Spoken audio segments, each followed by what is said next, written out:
Hi and welcome.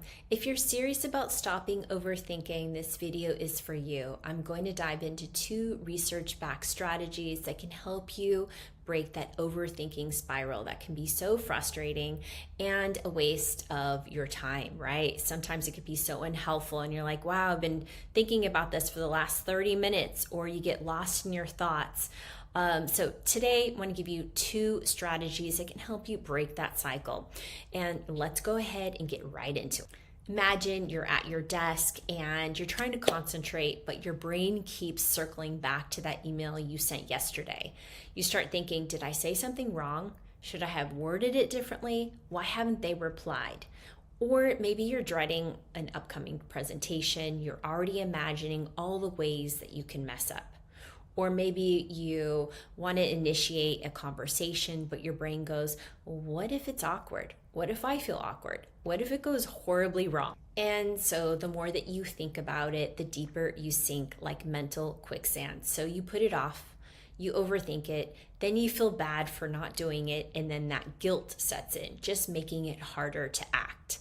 This is classic overthinking. It can feel like your brain is a browser with like 20 tabs open and every tab is playing that worst case scenario. Here's the thing, your mind is trying to solve problems that either don't exist, because if we catastrophize, it doesn't exist, it may not ever exist, right? But our brain just goes there.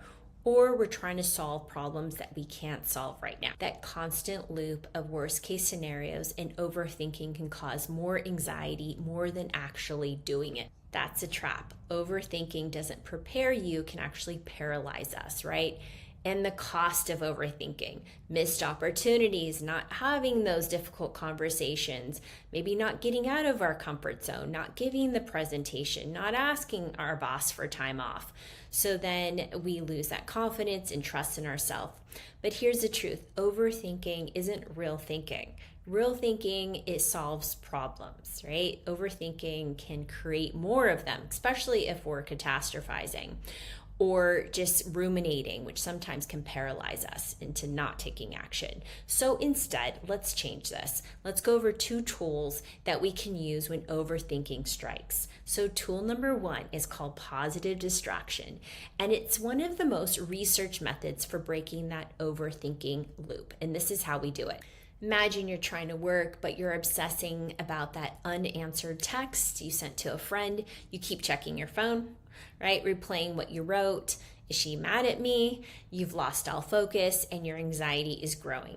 Here's your move. You're going to stand up and decide, okay, time to reset. You step outside for a quick walk, clear your head, or you're going to put on some music, dance around your living room, dance around your house, do some yoga poses, or call someone, not to just vent, but to connect, right? Positively distract from the rumination or unhelpful thoughts. So positive distraction isn't about avoiding our problems. It's about intentionally shifting our focus when thinking harder isn't actually helpful or helping. So research from Yale University shows that this strategy can reduce rumination up to 40%. So the key is really choosing something that's very absorbing, like going outside, talking to a friend, a creative outlet. Maybe it's art, maybe it's the adult coloring book. It's something that's absorbing but not stressful. And doom scrolling does not count. Here's a tip. Prepare your distraction toolkit before you need it. Don't wait until you need it. So write down 3 to 5 activities that you can do when your brain starts spiraling. And then when it hits, don't debate it, just pick up and do it. So tool number 2, I like this one, is flipping your internal script with a strategy called the best possible outcome technique. So your brain is wired to notice threats. So that's your negativity bias at work. But what if you gave it another path to follow that's more helpful? Imagine this, you have a big presentation coming up and your thoughts start to spiral. What if I forget what I'm gonna say? What if I totally blank? What if I start sweating? What if I look unprepared? What if I totally bomb? Now pause and shift. What if it goes well? What is the best possible outcome? Picture that instead. You walk in, calm and grounded. You speak with confidence. You see people engaging with what you're saying, and someone even says afterwards, that really landed for me. So picturing that best possible outcome could be so helpful.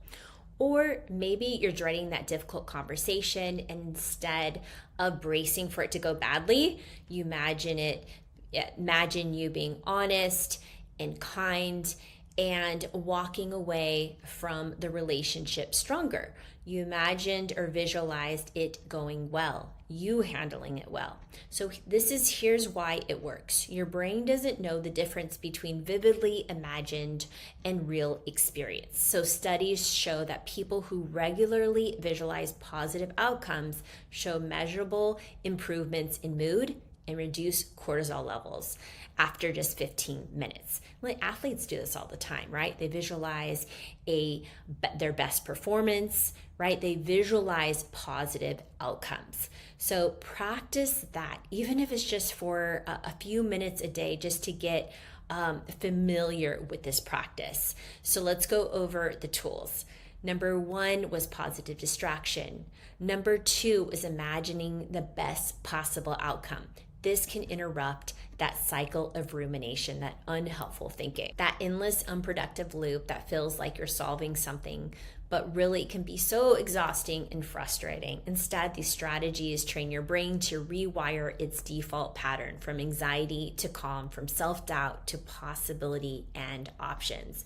I hope this was helpful for you. For some of you, this is exactly what you needed. But if you'd like further support, you can click the link below on how to work one-on-one, whether that is with therapy or our group programs, our anxiety to confidence program. Until next time, don't forget to click the like and subscribe button for more anxiety management techniques, tips and tools, and confidence building tools as well. Until next time, cheers, and I'll see you in the next video.